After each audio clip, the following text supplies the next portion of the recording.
ವಿಧಾನಸಭೆಯಲ್ಲಿ ಇವತ್ತು ಮತ್ತೆ ಸಾಲ ಮನ್ನಾ ವಿಚಾರದಲ್ಲಿ ಕುಮಾರಸ್ವಾಮಿ ಯಡಿಯೂರಪ್ಪ ನಡುವಿನ ಗದ್ದಲ ಕಲಾಪವನ್ನು ಬಲಿ ತೆಗೆದುಕೊಂಡಿದೆ. ಸೊ ವಿಪಕ್ಷಗಳ ಗದ್ದಲದ ಹಿನ್ನೆಲೆಯಲ್ಲಿ ಕಲಾಪವನ್ನು ಮುಂದೂಡಿದರೆ ರಮೇಶ್ ಕುಮಾರ್ ಸ್ಪೀಕರ್ 3 ಗಂಟೆಗೆ ಕಲಾಪ ಮುಂದೂಡಿದರೆ. ಮುಂದೂಡಿಕೆಗೂ ಕೂಡ ಮೊದಲು ರಮೇಶ್ ಕುಮಾರ್ ಅವರು ಇಬ್ಬರನ್ನೂ ಕೂಡ ಒಂದು ಕಡೆ ಸಿಎಂ ಕುಮಾರಸ್ವಾಮಿ ಮತ್ತೊಂದು ಕಡೆ ಪ್ರತಿಪಕ್ಷ ನಾಯಕ ಯಡಿಯೂರಪ್ಪನವರ ಸಂಧಾನ ಸಭೆ ನಡೆಸಿದರು. ಸೊ ಸಂಧಾನ ಸಭೆಯಲ್ಲಿ ಇಬ್ಬರು ಕೂಡ ಒಪ್ಪಿಗೆ ಕೊಟ್ಟಿಲ್ಲ, ಹಾಗಾಗಿ ಸಂಧಾನಕ್ಕೆ ಇಬ್ಬರು ಕೂಡ ಸುತಾರಾಮ ಒಪ್ಪಿಲ್ಲ, ಹಾಗಾಗಿ ಸಂಧಾನ ವಿಫಲ ಆಗಿದೆ. ಸೊ ಸಿಎಂ ರಮೇಶ್ ಕುಮಾರ್ ಜೊತೆಗೆ ಸಿಎಂ ಕುಮಾರಸ್ವಾಮಿ ಹಾಗೆ ಪ್ರತಿಪಕ್ಷ ನಾಯಕ ಯಡಿಯೂರಪ್ಪ ಜೊತೆಗೆ ಮೊದಲು ನಡೆಸಿದಂಥ ಸಂಧಾನ ಸಭೆ ಕೂಡ ವಿಫಲ ಆಗಿದೆ. ಇಬ್ಬರೂ ಕೂಡ ನಾಯಕರು ಸಭೆಯಲ್ಲಿ ಭಾಗಿಯಾಗಿದ್ದರು. ಬಸವರಾಜ ಬೊಮ್ಮಾಯಿ, ಈಶ್ವರಪ್ಪ ಕೂಡ ಭಾಗಿಯಾಗಿದ್ದರು. ಸದನದಲ್ಲಿ ಸಿಎಂ ಕ್ಷಮೆ ಕೇಳಬೇಕಂತೇಳಿ ಬಿಜೆಪಿ ಪಟ್ಟನ ಹಿಡಿದಿದೆ. ಹಾಗಾಗಿ ಇವತ್ತು ಕಲಾಪವನ್ನು ಮತ್ತೆ 3 ಗಂಟೆಗೆ ಸ್ಪೀಕರ್ ರಮೇಶ್ ಕುಮಾರ್ ಮುಂದೂಡಿದರೆ.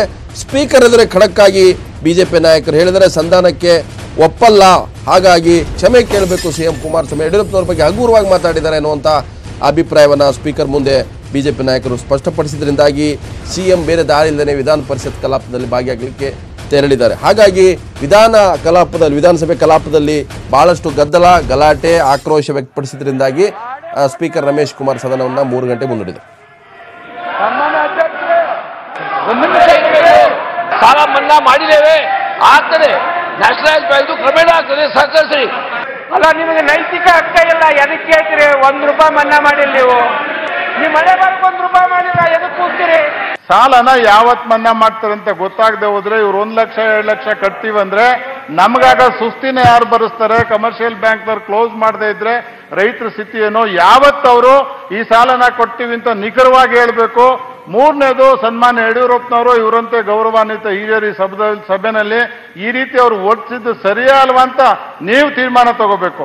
ಈ ಹುನ್ನಾರಗಳನ್ನೆಲ್ಲ ಮಾಡಿ ವಿಧಾನಸಭೆನ ಬಂದ್ ಮಾಡೋಗೋದು ದಯಮಾಡಿದ್ದು ಒಳ್ಳೆ ಕ್ರಿಯೆ ಅಲ್ಲ ಸರ್.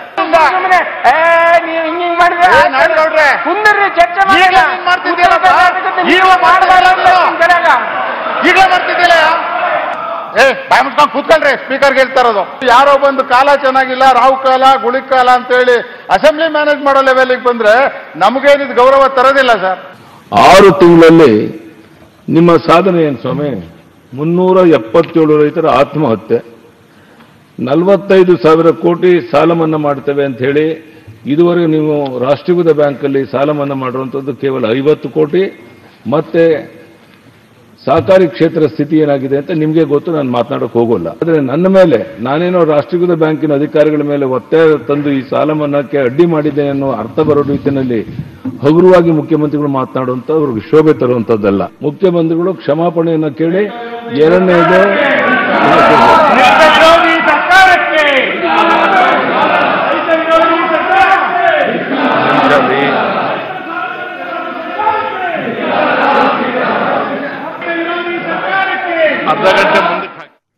ಇನ್ನು ಬಿಜೆಪಿಯ ಧರಣಿ, ಗದ್ದಲ, ಗಲಾಟೆ, ಮತ್ತೊಂದು ಕಡೆ ಸಿಎಂ ಕುಮಾರಸ್ವಾಮಿ ಕ್ಷಮೆ ಕೇಳಬೇಕು ಅನ್ನುವಂಥ ಆಗ್ರಹಕ್ಕೆ ಸಂಬಂಧಪಟ್ಟಂತೆ ಕುಮಾರಸ್ವಾಮಿ ಮಾತನಾಡಿದ್ದಾರೆ. ಹಗುರವಾಗಿ ನಾನು ಮಾತನಾಡಿದ್ದೀನಿ ಅನ್ನೋದು ಅವ್ರ ಚಾರ್ಜು. ಹಗುರವಾಗಿ ಸರ್ಕಾರದ ಬಗ್ಗೆ ನಿರಂತರವಾಗಿ ಮಾತಾಡಿರ್ತಕ್ಕಂಥವ್ರು ಯಡಿಯೂರಪ್ಪನವರು. ಆ ರೀತಿ ಹೋದ್ರೆ ನಾವು ಅವ್ರ ವಿರುದ್ಧ ಧರಣಿ ಕೂರಬೇಕು. ಇವತ್ತು ರೈತರ ಸಾಲ ಮನ್ನಾ ಬಗ್ಗೆ ಈ ಸರ್ಕಾರ ತೆಗೆದುಕೊಂಡಿರ್ತಕ್ಕಂಥ ನನ್ನ ನಿಲುವುಗಳೇನಿದೆ, ಯಾವ ಒಂದು ಪಾಸಿಟಿವ್ ಡೈರೆಕ್ಷನಲ್ಲಿ ಹೋಗಿದ್ದೇನೆ ಅದನ್ನು ಕೇಳಲಿಕ್ಕೆ ಅವರಿಗೆ ವ್ಯವಧಾನ ಇಲ್ಲ. ನಾನು ಯಾವಾಗ ರೈತರ ಸಾಲ ಮನ್ನಾ ಬಗ್ಗೆ ನಮ್ಮ ಸರ್ಕಾರ ತಗೊಂಡಂಥ ನಿಲುವುಗಳೇನು ಅನ್ನೋದನ್ನು ಹೇಳಲಿಕ್ಕೆ ಪ್ರಾರಂಭ ಮಾಡಿದ ನಂತರವೇ ಅವ್ರು ಶುರುವಾಗಿದ್ದು. ರಾಷ್ಟ್ರೀಕೃತ ಬ್ಯಾಂಕ್ನವರು ಎಲ್ಲಿ ಒಪ್ಕೊಂಡ್ರು ಅಂತ ಪ್ರಶ್ನೆ ಮಾಡೋದಾದರೆ ಯಾರಾದ್ರೂ ಬಾಲಿಶ ಅಂತ ಹೇಳೋದಿಲ್ವಾ? ನಾನು ಈಗಾಗಲೇ ಪ್ರಾರಂಭ ಮಾಡಿದ್ದನ್ನು ಅವ್ರು ಅರ್ಥ ಮಾಡ್ಕೋಬೇಕು. ಈಗಾಗಲೇ ದೊಡ್ಡಬಳ್ಳಾಪುರದಲ್ಲಿ ಸೇಡಂನಲ್ಲಿ ರಾಷ್ಟ್ರೀಕೃತ ಬ್ಯಾಂಕಿನ ಸಾಲ ಪಡೆದಂಥವ್ರದ್ದು ಮನ್ನಾ ಮಾಡಿದ್ದೇವೆ. ಒಂದು 6 ತಿಂಗಳು ಸಮಾಧಾನವಾಗಿರಲಿ, ನಾನೇ ಎಲ್ಲೂ ಹೋಗೋದಿಲ್ಲ, ನಿಮ್ಮ ಜೊತೆಲೇ ಇರ್ತೀನಿ. ಬಿಜೆಪಿ ನಾಯಕರಿಗೆ ಹೇಳ್ತಕ್ಕಂಥದ್ದು 4 ವರ್ಷ ಅದನ್ನು ಎಳೆಯತಕ್ಕಂಥ ಪ್ರಶ್ನೆ ಇಲ್ಲ. ಆದರೆ ನಾನು ಮೊದಲೇ ಈಗ 1 ವರ್ಷದಲ್ಲಿ ಕೊಡ್ತೀನಿ ಅಂತೇಳಿ ಮುಂದೆ 2-3 ವರ್ಷ ಮುಂದಕ್ಕೆ ಹೋಗ್ತಕ್ಕಂಥ ಪರಿಸ್ಥಿತಿ ಅನಿವಾರ್ಯವಾಗಿ ಬಂದಾಗ ನಾನು ಜನಗಳಲ್ಲಿ ತಪ್ಪು ಭಾವನೆ ಮೂಡಿಸಬಾರದು. ಏನು ಈ ಕೆಲವು ಯೋಜನೆಗಳೇನು?